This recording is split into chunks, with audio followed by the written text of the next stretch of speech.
Once upon a time, when I was a little boy, for Christmas, my parents gave me a tiny little battery-operated flashlight as a toy.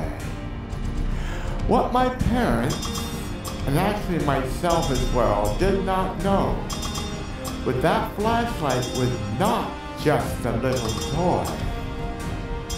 That flashlight was a golden key that opened the big gates, those big gates that led on the pathway that I followed to my career in being very creative with light in my artwork. I vividly remember laying in bed in my bedroom that Christmas night, long after the family opened the presents and long after bedtime. All the lights in the bedroom were turned off except for that tiny flashlight in my hand. There I lie in bed, all snug, with my head and the flashlight poking outside the cupboard. I aimed the flashlight at the ceiling and moved it around. Quickly did I learn of the phenomenon later I knew as persistence of vision. When you move a light quickly past someone's eye, there is persistence of vision where the eye sees a streak of light. There begun the first baby step toward my creativity with light.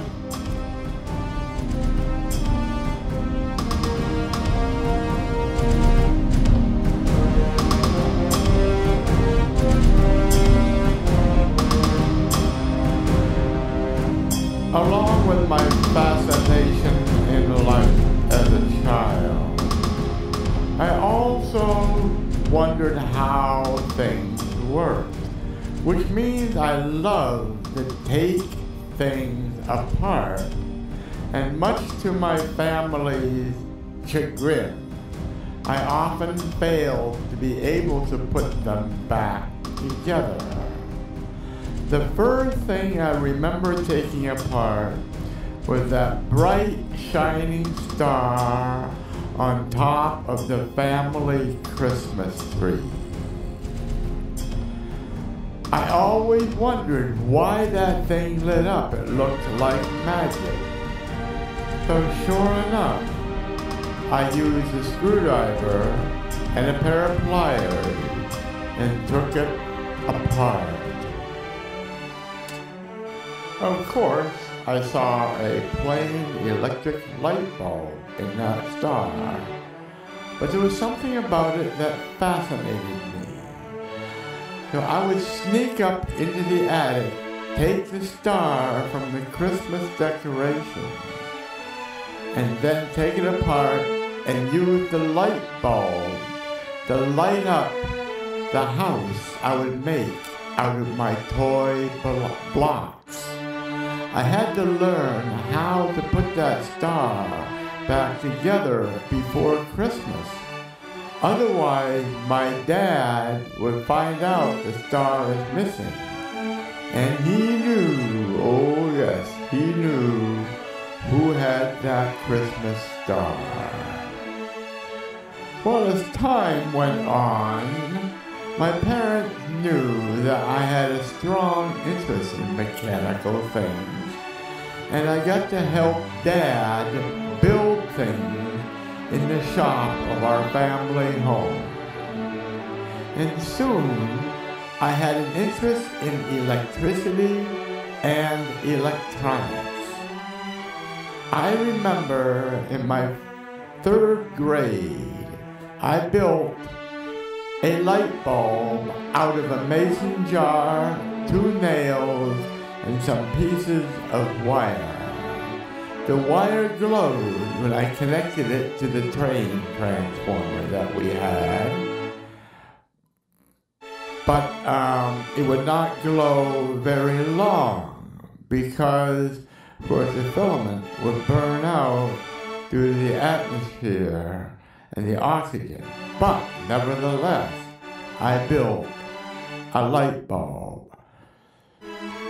It didn't take long for my parents to realize I had something going. And they had a friend who was an electronics engineer, and he gave me an old TV set that he did not want anymore. So I took it apart and learned how it worked. I would go to the town library and pick up old books on electronics to learn basic electricity and electronics. And within 6 months of getting that old TV set, I learned how to put it back together and how to repair it. There were some things on it that did not work, but I was able to learn to repair them, which means that I successfully, as a child, self-taught myself how televisions work and how to fix them.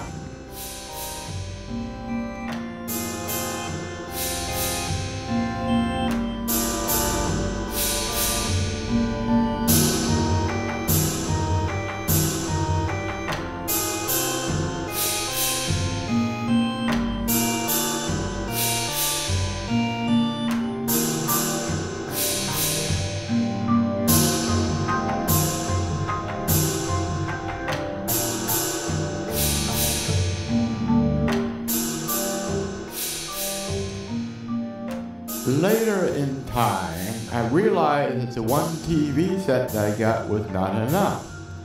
So with my father's permission, I would go to the town dump and find old TVs and radios that people were discarding. We would drive them back to the house, and I would continue to learn by taking them apart and putting them back together and fixing them. My father, mind you, was not an electronics engineer. He was an accountant, a certified public accountant. However, despite the handicap that he did not know electronics at all, he did his darndest to help me.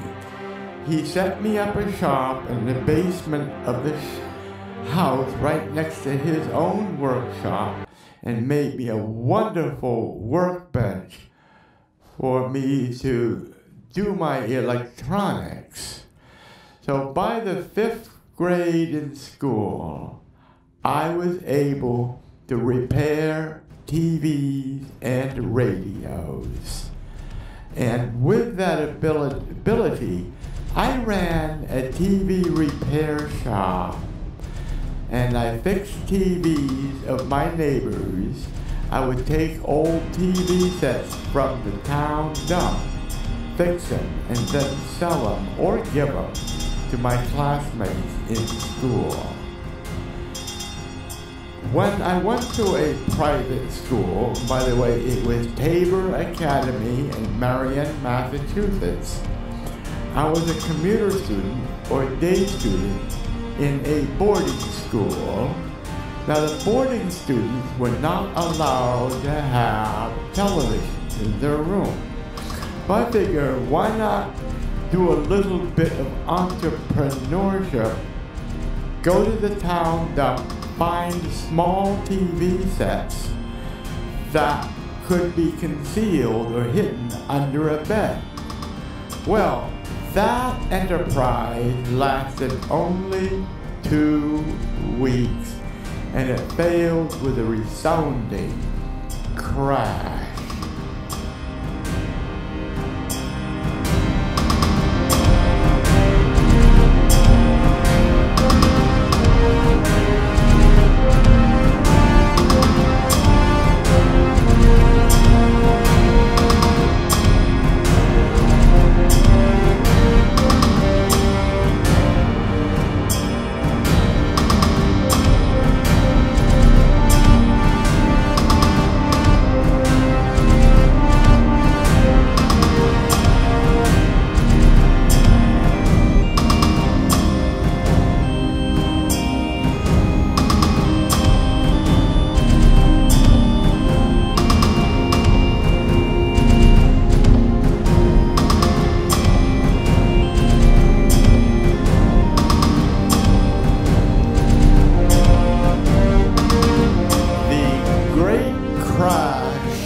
of my career as a television salesman at Tabor Academy began innocently on a Saturday morning. I was at my parents' home, having just finished my homework. We were eating breakfast, and the phone rang. It was one of my customers, a boarding student at Tabor Academy, and he was very, very angry. The TV set that I sold him suddenly failed, and he was not able to watch the Saturday morning cartoons. So I had to come up with an excuse, like to give to my parents and my family, that I needed to get to school very, very quickly. But I did not want to let the family know of my little secret of making TV sets and selling them to the kids at Tabor Academy, knowing that it was against the rules of the school. So I told my parents I need to go outside for a walk because I was troubled with some material I learned from the history class. You see, we were studying Nazi Germany. And they bought that excuse very easily, and I went out the door. I arrived at the student's room, and sure enough, the TV set was not working. Now, I need to let you in on a little secret. The student, who was my customer, was actually in very, very serious trouble at the school because his grades were failing, and his father would be very, very mad. Tabor Academy, like many private schools, usually are used by wealthy parents to throw money at the problems their students are having in public school. They figure, oh, my son is failing in public school, let's toss the equivalent of $50,000 at Tabor Academy, cross our fingers, and maybe by magic, my boy would do very well. So this boy had some problems. I didn't know this at the time. I went about my duty to repair the TV set, and soon I had my tools and the TV set and hundreds of parts all over the floor of that tiny bedroom at Tabor Academy's dormitory. Well, this boy's father decided to pay a visit to the campus to see how things were going. Now you have to understand, at these private schools, when a parent wants to visit the student, they have to go and check in at the office so they can find the student and escort the parent to the student. So sure enough, the boy's father went to the headmaster's office, and the headmaster looked at his list and found that the student was on probation and was supposed to be at a supervised study hall. So the headmaster himself escorted the parents to the classroom where the study hall was to be held, but the boy was not there. They then escorted the parents to the gym. Perhaps the student was doing supervised sports. No, the student was not there. So they finally came to the student's room. And with no knock, suddenly the door to that room burst open. And there, standing at the threshold, was 3 people. The boy's father, the headmaster, and the dorm master, the faculty who was in charge of the dorm.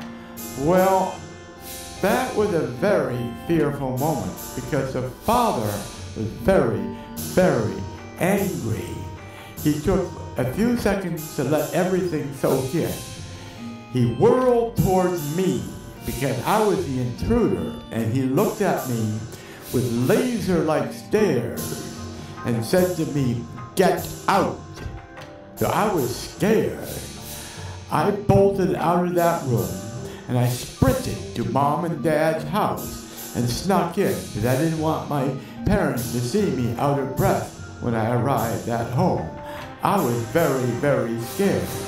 I think the headmaster would call my parents and tell them I did something very, very naughty.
But that week was a very frightening week because I knew that one of those days I would arrive at my parents' home after classes and find Mom and Dad staring at me and asking me, "What did you do?"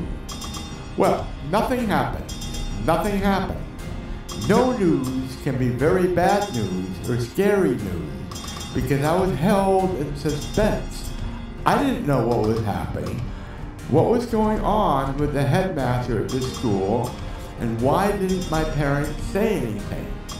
On campus, the boy avoided me like the plague. If I were to approach him, he would cross the street and walk on the sidewalk on the other side. He was very angry, and he looked very, very fearful. Now, mind you, my tools were still in that little boy's room.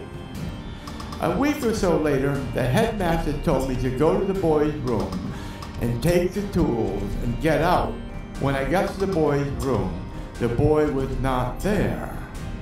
Yet my parents still did not know. We're about 1 week right now since this happened. Headmaster did not say anything to me. None of my teachers said anything to me, and none of my friends said anything to me, and my parents continued not to say anything to me. This was very suspicious. I had great fear, but yet nothing happened until 2 weeks later, the headmaster approached me in the back of the auditorium during the school's movie night on Saturday night. You see, I ran the projector and I ran the sound system. But since I was not a boarding student, I was allowed to go home. Mind you, the boarding students were required to go to the movie on Saturday night. It was part of their kind of wacky rules, and that meant the students could not stay in their rooms or watch television or do anything else. So I was getting ready to leave to go home to my parents when the headmaster came up to me, put his arms around my shoulder, and said one word in my ear. The word he said was please, P-L-E-A-S-E.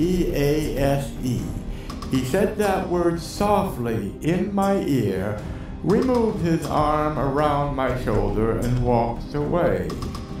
He knew that I knew that he knew that I knew that what he meant was please stop selling TV sets to the students at the school. I went home, of course, yet still no word from my parents. Not only that, I watched their reaction carefully, body language, facial expression, and absolutely nothing was amiss. So, what is going on? Well, 40 years later, as an adult, I talked about this to my parents, And Mom told me that she heard absolutely nothing from Tabor Academy. She asked Dad, and Dad said he heard nothing as well. But my gosh, what is going on? Well, I sat down, talked to some friends about this, and it turns out I think the headmaster feared me more than me fearing the headmaster. At the time, you have to understand, Tabor Academy did not have much of any endowment. They were living hand to mouth. I was saving them a lot of money by doing all of the electronic repairs on campus. The sound system in the auditorium, the intercom for the classrooms, and the electric organs, a Hammond B3 organ in the small chapel. So what was going on in the headmaster's mind is that if he were to throw me out, he would lose that free service to the school, and that would have an impact on the school's budget.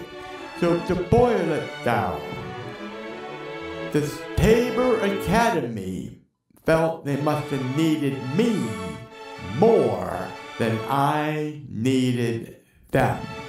So all these years of fear while at Tabor Academy, nothing happened.